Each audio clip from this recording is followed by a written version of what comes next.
नमस्कार दोस्तों, खम्मा गणी। कैसे हैं आप सभी। दोस्तों, आज हम बात करेंगे राजस्थान की युद्ध पार्ट 2। पार्ट 1 में हमने डिस्कस किया था तराइन का युद्ध, महोबा तुमुल का युद्ध। जो पृथ्वीराज चौहान शासक थे उन्होंने शहाबुद्दीन मोहम्मद गोरी के साथ में युद्ध किया था। पहले वो जीते थे, परंतु दोबारा जब मोहम्मद गोरी ने 1192 ईस्वी में जब युद्ध किया पृथ्वीराज चौहान के साथ, तब वो हारे थे। यानी कि शहाबुद्दीन मोहम्मद गोरी की दूसरी बार में जीत हुई थी। दोस्तों, हम हर वीडियो से पहले जो करंट अफेयर है उसके बारे में डिस्कस करते हैं। आज के करंट अफेयर्स के बारे में हम डिस्कस करना चाहेंगे। जो अंतर्राष्ट्रीय जैव विविधता दिवस है, अंतर्राष्ट्रीय जैव विविधता दिवस, ये हर वर्ष 22 मई को मनाया जाता है। संयुक्त राष्ट्र संघ द्वारा, संयुक्त राष्ट्र द्वारा मनाया जाता है। और इसकी जो 2020 की थीम थी वो हमारे लिए इम्पोर्टेंट है। एक तो डे 22 मई को अंतर्राष्ट्रीय जैव विविधता दिवस, और इसकी जो थीम थी वो ये थी, our solution are in nature. Our solutions are in nature. ये 2020 की थीम थी जो हमें याद रखनी है। दूसरी बात आती है, अभी जो हमारे कोरोना वायरस चल रहा है इसमें पुलिस का भी एक अहम योगदान है। उसमें जो राजस्थान की पुलिस को जो लीड कर रहे हैं उनमें से हैं राजस्थान के डीजीपी भूपेंद्र यादव। राजस्थान की जो डीजीपी हैं वर्तमान में, भूपेंद्र यादव हैं। ये जून 2019 में डीजीपी बने थे। जून 2019 में राजस्थान के DGP, director general of police, यानी पुलिस महानिदेशक जिसको कहा जाता है। तीसरी बात है, आतंक विरोधी दिवस। ये 21 मई को मनाया जाता है। आतंक विरोधी दिवस, आप सभी को पता है कि 21 मई को हमारे भूतपूर्व प्रधानमंत्री राजीव गांधी जी का निधन हो गया था। वो शहीद हो गए थे, उनकी हत्या कर दी गई थी। एक तमिलनाडु का संगठन था LTTE के द्वारा राजीव गांधी जी की हत्या कर दी गई थी 21 मई 1991 को। 21 मई 1991 को उनकी हत्या कर दी गई थी। तब से ये दिवस मनाया जाता है। इसके मुख्य कारण है शांति और मानवता को बढ़ावा देना। इसको मनाने का कारण है शांति और मानवता को बढ़ावा देना। शांति और मानवता को बढ़ावा देना। दूसरा आता है कि जो युवा जो भटक जाते हैं, जिनको मतलब उनको समझाना, उनको इस तरह से मतलब शिक्षित करना कि वो आतंकी संगठन में शामिल ना हो। इसका भी एक उद्देश्य था, अहम उद्देश्य जिसको बोल सकते हैं। और वीपी सिंह की सरकार थी उस समय, वीपी सिंह की सरकार थी जिन्होंने इस दिवस को मनाने का निर्णय किया था 21 मई को। एक और दिन आता है अंतर्राष्ट्रीय नर्स दिवस, 12 मई को मनाया जाता है। इंपॉर्टेंट इसलिए है इस साल क्योंकि इस समय नर्सों का भी एक अहम योगदान है। कोरोना वायरस वॉरियर्स हैं वो भी। तो अंतर्राष्ट्रीय नर्स दिवस 12 मई को मनाया जाता है। और इसकी जो 2020 की थीम है, nursing the world to health. Nursing the world to health, इसकी 2020 की थीम है, nursing the world to health. एक और बात की जाए, राष्ट्रीय प्रौद्योगिकी दिवस, जो प्रौद्योगिकी दिवस मनाया जाता है हर साल, वो 11 मई को मनाया जाता है। आप सभी को पता है कि इस दिन परमाणु परीक्षण किया गया था 11 मई 1998 को। उस टाइम पे हमारे प्रधानमंत्री थे अटल बिहारी वाजपेयी जी। और जब ये लॉन्च किया गया था, परमाणु परीक्षण जब किया गया था, तो उसका नाम था शक्ति फर्स्ट। उसका जो नाम था दोस्तों वो था शक्ति फर्स्ट। इससे पहले जब 1974 में किया था, 1974 में जब किया गया था परमाणु परीक्षण, उसका नाम था स्माइलिंग बुद्धा। फर्स्ट परमाणु परीक्षण जब किया गया था उसका नाम था स्माइलिंग बुद्धा। ये तो थी आज की करंट अफेयर की जो हमने बात की है। अब दोस्तों बात करते हैं राजस्थान के युद्धों के बारे में। दोस्तों, मैं युद्ध बताने से पहले आपको एक चीज़ शेयर करना चाहता हूँ कि अगर हम युद्ध को लिंक जोड़कर याद करें, लिंक जोड़कर याद करने का मतलब ये है कि हर शासक जो भी आया, प्रतापी शासक, वो जब आया तो उसने हमेशा धमाका किया। धमाका कहने का मतलब ये है कि वो लगातार युद्ध जीते उसने। अब आप देखो, पृथ्वीराज चौहान ने 2 युद्ध जीते, ठीक है। जब इन्होंने 2 युद्ध जीते लगातार, उसके बाद में ये हार गए थे मोहम्मद गोरी से दूसरा युद्ध, यानी कि तराइन का द्वितीय युद्ध, हार गए थे। अब जब मोहम्मद गोरी जीता तो फिर ये भी लगातार युद्ध जीता। देखो यहाँ पर तराइन का द्वितीय युद्ध जीता इन्होंने, उसके बाद में 1194 का युद्ध जीता इन्होंने। अब इनके बाद में जब शासक आते हैं खिलजी वंश के, अलाउद्दीन खिलजी, अब इन्होंने डोमिनेट किया। इन्होंने 4-4, 5-5 युद्ध लगातार जीते। उनमें से देखो आप यहाँ पर रणथंभौर का युद्ध दिख रहा होगा आपको, रणथंभौर। इसके बाद में इन्होंने चित्तौड़गढ़ का युद्ध जीता था। इसके बाद में सिवाना का, देखो यहाँ पर चित्तौड़गढ़ का 1303 में जीता अलाउद्दीन खिलजी ने, 1308 में भी जीता। इसके बाद बात की जाए रणथंभौर, यानी कि रणथंभौर क्या, झालोर की बात की जाए, 1311 में इन्होंने जीता। अब जब ये इन्होंने डोमिनेट कर लिया, यानी मुस्लिम शासक जब लगातार जीत रहा है, उसके बाद में हिंदू शासक आते हैं। सारंगपुर का युद्ध देखो आप, किसने जीता? महाराणा कुंभा ने हराया किसको? मुस्लिम शासक को। इसके बाद में आवल बाउल की संधि, ये अलग चीज़ है, ये आपको मैं बता दूं, महाराणा कुंभा और राव जोधा के बीच में ये इनकी सीमा विवाद था। सीमा समझौते के लेकर, यानी कि दो राज्यों की सीमा समझौते के लेकर, मेवाड़ और मारवाड़ की सीमा समझौता जो था वो उसको लेकर हुआ था। राव जोधा मारवाड़ के शासक थे, और राव राव से पता लग रहा होगा यहाँ देख के, राव मारवाड़, ठीक है, और महाराणा मेवाड़। तो मेवाड़ और महाराणा के बीच की संधि थी ये, याद कर सकते हैं आप इसको इस तरह से। खातौली का युद्ध, खातौली का युद्ध, कोटा खातौली का युद्ध, इब्राहिम लोदी और राणा सांगा के बीच, राणा सांगा जीते। फिर देखो फिर से राणा सांगा जीते, राणा सांगा देखो जीत रहे, राणा सांगा जीते, राणा सांगा जीते, यहाँ पर फिर हिंदू शासक जीत रखे हैं। फिर इसके बाद में देखो राणा सांगा जीते, फिर देखो राणा सांगा जीते। तो इस तरह से डोमिनेट किया है पीरियड को। 1192 ईस्वी में तराइन का द्वितीय युद्ध पृथ्वीराज चौहान और मोहम्मद गोरी, शहाबुद्दीन मोहम्मद गोरी के मध्य हुआ था, जिसमें मोहम्मद गोरी जीत गया। पहले युद्ध में हार गया था, तराइन के प्रथम युद्ध में, दोबारा भी जीत गया।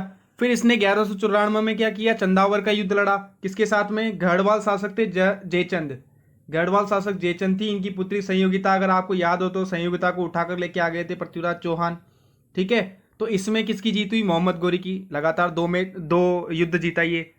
देखो कॉमन दिख रहा होगा आपको, बहुत सारी चीजें कॉमन दिख रही होगी यहाँ पर। अब बात आती है 1301 रणथंबोर। रणथंबोर का युद्ध हम्मीरदेव चौहान और अलाउद्दीन खिलजी के मध्य हुआ, ठीक है। इससे पहले एक युद्ध हुआ था, हिंदूवाद घाटी का युद्ध। हिंदूवाद घाटी का युद्ध जो हुआ वो 1299 ईस्वी में हुआ था। इस समय क्या था कि जो अलाउद्दीन खिलजी थे उसके भी दो सेनापति और हम्मीरदेव चौहान के दो सेनापति थे, भीम सिंह और धर्म सिंह। तो थे किसके? हम्मीरदेव चौहान के। और उधर थे उलुग खां, नुसरत। एक तो था नुसरत और एक था उलुग। दोस्तों धर्म सिंह ने क्या किया? नुसरत खां की हत्या कर दी थी, उलुग खां बच गया था, उलुग खां। और जो भीम सिंह था, भीम सिंह की हत्या कर दी थी अलाउद्दीन खिलजी। दोस्तों भीम सिंह की हत्या के बारे में सुनकर हम्मीरदेव चौहान को बहुत दुख हुआ। ये तो बात आती है 1299 की। दोस्तों अगर रणथंबोर के चौहानों की थोड़ी सी बात की जाए तो यहाँ पर जो 1194 में गोविंदराज, यानी कि जो पृथ्वीराज चौहान का पुत्र था, गोविंदराज था पृथ्वीराज चौहान का पुत्र।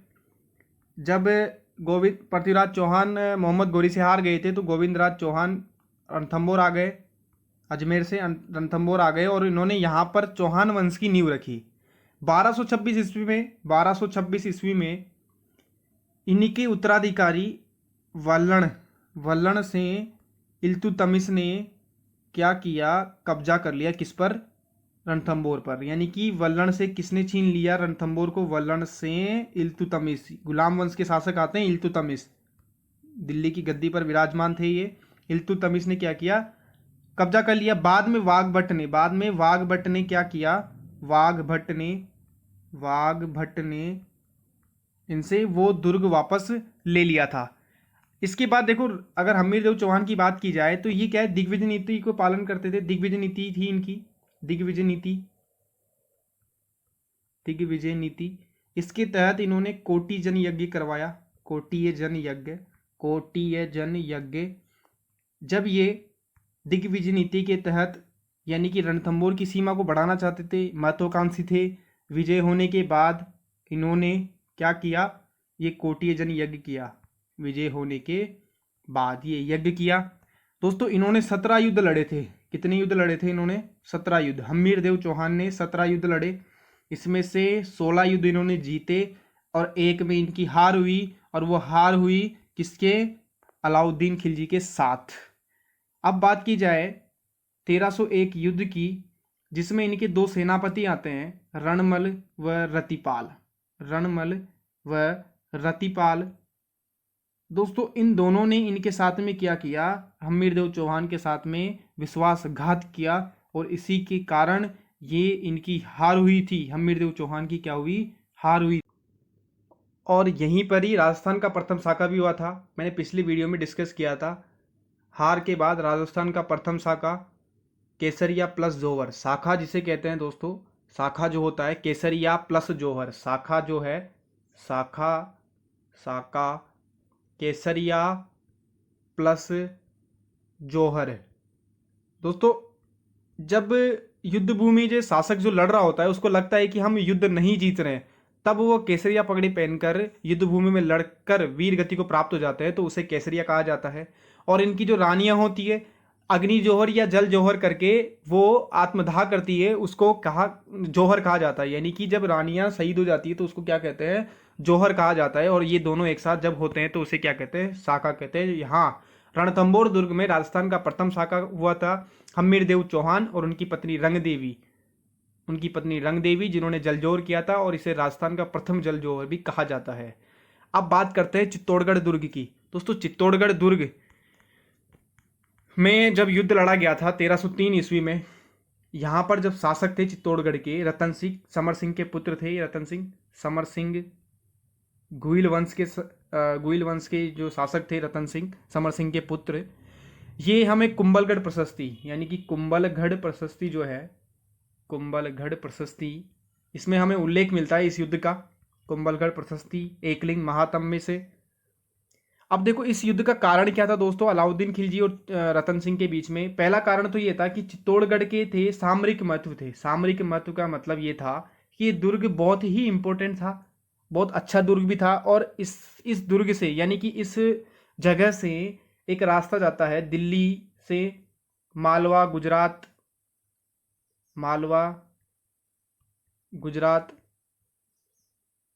तो जो भी शासक थे वो इसी रास्ते से गुजरते थे। गुजरात के लिए जाना हो दिल्ली से किसी को तो इसी रास्ते से उनका गुजरना होता था।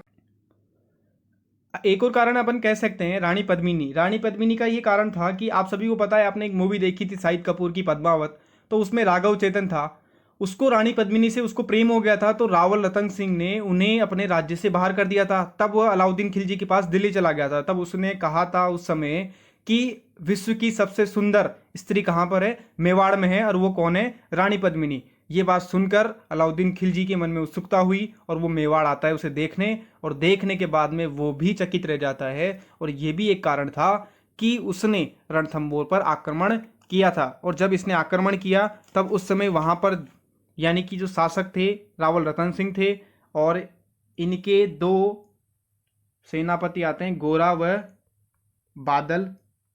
व बादल भी क्या है लड़ते हुए मारे गए थे। और यहीं पर ही आपको पता है राजस्थान का दूसरा साका और मेवाड़ का प्रथम साका हुआ था। रानी पद्मिनी ने जौहर किया था यहाँ पर। रानी पद्मिनी ने 1600 स्त्रियों के साथ में रानी पद्मिनी ने जौहर किया था, और रावल रतन सिंह ने केसरिया किया था यहीं पर ही।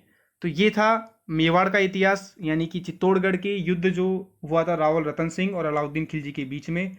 दोस्तों अगली वीडियो में हम बात करेंगे सिवाना का युद्ध और झालोर के युद्ध के बारे में। बहुत बहुत धन्यवाद।